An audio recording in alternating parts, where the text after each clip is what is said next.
Dans cette vidéo sur Adobe Flex, le formateur Tony Broyez vous présente le gestionnaire de fenêtres. Dans cette séquence vidéo, nous allons présenter le Pop-up Manager, le gestionnaire de pop-up, qui est le composant Flex qui est utilisé pour créer et détruire des fenêtres, qu'elles soient modales ou non modales, dans une application Flex. Donc avant de créer une pop-up, il faut d'abord définir un composant personnalisé qui va représenter cette fenêtre. Et pour cela, donc, nous allons créer un nouveau composant MXML. Donc généralement, pour travailler avec le Pop-up Manager, on va créer des composants MXML qui soit étendent le composant panel, soit étendent un autre composant qui est vraiment spécifiquement dédié pour travailler avec le Pop-up Manager, qui est le composant Title Window, qui représente une fenêtre avec un titre. Donc je vais faire parcourir et puis je vais sélectionner le composant Spark Components Title Window. Et puis je vais nommer mon composant Login Window. Alors on a donc un composant MXML qui étend Title Window. Ici je vais supprimer déclaration FX, déclaration parce que j'en ai pas besoin dans ce composant. Et puis pourquoi Login Window ? Parce que nous allons réutiliser le code du composant du panel d'authentification que l'on avait défini dans le projet sur le mécanisme des états. Donc je vais ouvrir ce projet. Et puis ici, dans ce projet, je vais ouvrir le fichier principal MXML. Et je vais récupérer l'ensemble du code MXML que l'on avait défini pour créer un panel à deux états, login et register. Et donc ce code MXML, je vais le reporter ici, dans notre login window. Donc je vais maintenant refermer le projet state. Et puis je vais faire quelques adaptations ici dans le code que j'ai inséré dans la title window, puisque dans le projet state, nous avions directement un composant panel, alors qu'ici nous avons un composant title window. Il n'y aurait pas vraiment de sens d'inclure notre composant panel dans le composant title window, puisque ça ferait double emploi en quelque sorte. Le panel et title window sont très ressemblants. Donc ce que je vais faire, c'est que je vais supprimer la référence à mon composant panel, donc ici, et donc mon formulaire d'authentification sera inclus directement en tant qu'enfant de mon composant title window. Et puis je vais récupérer ici ces attributs là qui me sont nécessaires, et je vais les reporter ici sur mon composant title window. Donc voilà, je vais supprimer les valeurs absolues pour largeur et hauteur. Voilà, donc là j'ai à peu près le même mécanisme que pour mon panel, j'ai le même comportement, sauf que maintenant l'ensemble du code MXML est dans un title window. Et puis, ce que je vais faire ici, c'est que je vais supprimer toutes les références à forme panel que j'avais avant, puisque vous vous rappelez que entre les deux états, il y a une transition qui est jouée, et cette transition s'applique aux formes panel qu'on avait référencées ici via l'identifiant qu'on lui avait donné. Et donc, dans notre cas maintenant, ce form panel n'existe plus, et donc on va passer this en référence pour l'effet de redimensionnement. Donc ici et ici. Voilà, et donc là nous avons un composant title window qui reproduit exactement le même comportement que le panel que nous avions précédemment. Alors ce composant title window, maintenant il faut le créer, il faut en créer une fenêtre, une instance en utilisant le Pop-up Manager, les fonctionnalités de ce gestionnaire de fenêtres. Donc je reviens sur le fichier principal de l'application, gestionnaire fenêtre.mxml. Je vais ajouter un composant Spark Button avec un label créer une fenêtre, et puis je vais placer ce composant dans le coin supérieur gauche du conteneur application.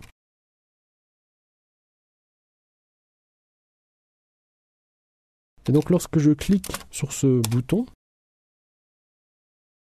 je vais utiliser le gestionnaire de pop-up pour créer une instance de login window.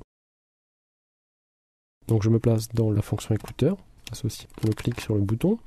Et puis je vais utiliser le Pop-up Manager. Donc le Pop-up Manager, c'est une classe qui présente des méthodes statiques, donc il n'est pas besoin de créer une instance du Pop-up Manager pour pouvoir utiliser ces fonctionnalités. En vérité, on fait directement référence à Pop-up Manager. Et puis, directement sur la classe, on aura accès aux 5 méthodes statiques du Pop-up Manager. Donc il y a des méthodes pour créer des pop-up, supprimer des pop-up, centrer une pop-up ou mettre une pop-up à l'avant au-dessus de toutes les autres pop-up. Donc pour créer des pop-up, nous avons deux méthodes. C'est la méthode createPopUp et la méthode addPopUp, avec une légère différence entre les deux. Cette différence, c'est qu'avec la méthode createPopUp, eh bien, vous passez la classe de la pop-up à créer. Et donc Pop-up Manager crée une instance de cette classe et vous fournit un objet que vous pouvez utiliser ensuite, qui représente la pop-up que vous avez créée. Avec addPopUp, c'est différent. Vous devez tout d'abord créer votre propre instance de la fenêtre que vous souhaitez passer en paramètre au Pop-up Manager. Eh bien, cette instance, vous devez ensuite la passer en paramètre au Pop-up Manager, c'est-à-dire que vous pouvez préconfigurer l'instance de la fenêtre avant de l'envoyer au Pop-up Manager. Alors qu'avec createPopUp, vous ne pouvez pas préconfigurer l'objet puisque c'est le Pop-up Manager qui crée l'objet pour vous. Donc on va commencer par utiliser createPopUp. Donc cette méthode statique prend en paramètre le parent de la fenêtre, c'est-à-dire ici on va passer l'objet application. Donc notre fenêtre sera un enfant du conteneur application.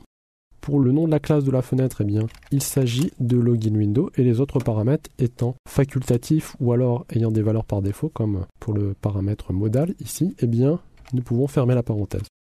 Donc si nous faisons ceci, le Pop-up Manager, lorsque l'on va cliquer, va créer une nouvelle instance de login window à chaque fois. Et puis cette instance, le Pop-up Manager nous la renvoie sous la forme d'un objet qui implémente l'interface iFlexDisplayObject. Donc pour l'instant, nous allons tester ce fonctionnement. On compile cette application, on la teste dans le navigateur. Et puis ici, je fais créer une pop-up. Voilà, et donc j'ai créé une nouvelle pop-up qui ressemble très fortement au formulaire que l'on avait dans la séquence vidéo sur les états. D'ailleurs, ce formulaire fonctionne exactement de la même façon. Voilà, c'est juste qu'on est dans une title window plutôt que dans un panel.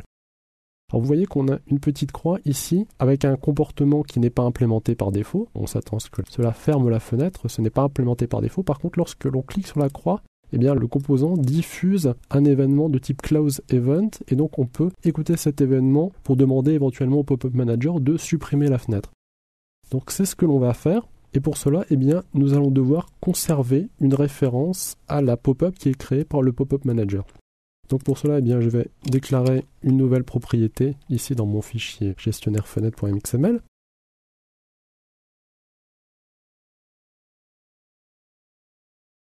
Une variable myWindow de type loginWindow. Et puis, comme vous le voyez, le Pop-up Manager vous renvoie une instance de iFlexDisplayObject qu'il va falloir caster l'instance qui est renvoyée en loginWindow pour pouvoir l'affecter. Donc, myWindow est égal à Pop-up Manager createPopUp as loginWindow. Alors maintenant que nous avons une référence vers cette fenêtre qui a créé le Pop-up Manager, nous allons pouvoir écouter l'événement qui est distribué lorsque l'utilisateur clique sur la croix qui se trouve dans le coin supérieur droit de la fenêtre loginWindow.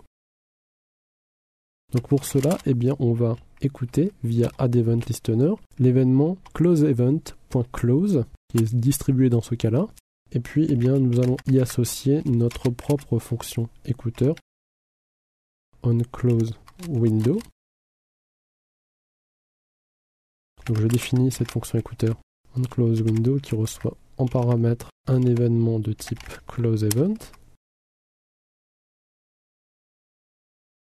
Et puis lorsque cet événement est distribué, ce que je dois faire pour supprimer la pop-up, c'est utiliser le Pop-up Manager, encore une fois, puisque c'est lui qui a créé la pop-up, c'est lui qui va se charger de détruire cette pop-up.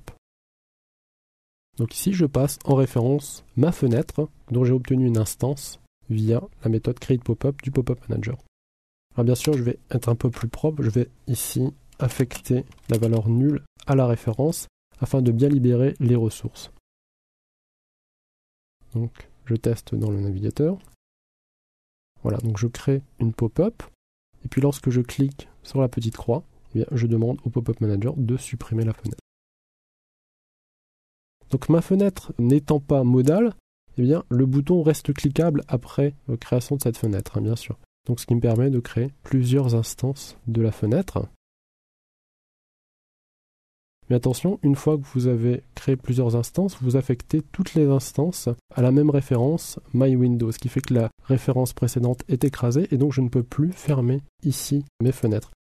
Donc pour bien faire, il faudrait probablement stocker les références aux fenêtres qui ont été créées dans un tableau, dans un vecteur d'objets de type login window, et puis ensuite pouvoir déterminer quelle est la fenêtre à détruire et à envoyer à la méthode remove pop-up de notre pop-up manager. Donc on va clore cette séquence vidéo en montrant que le pop-up manager présente aussi des méthodes intéressantes, notamment pour centrer facilement la pop-up qu'il a créée. En fait, c'est relativement simple, on utilise pop-up manager.center pop-up et on passe en référence la fenêtre qui a été créée.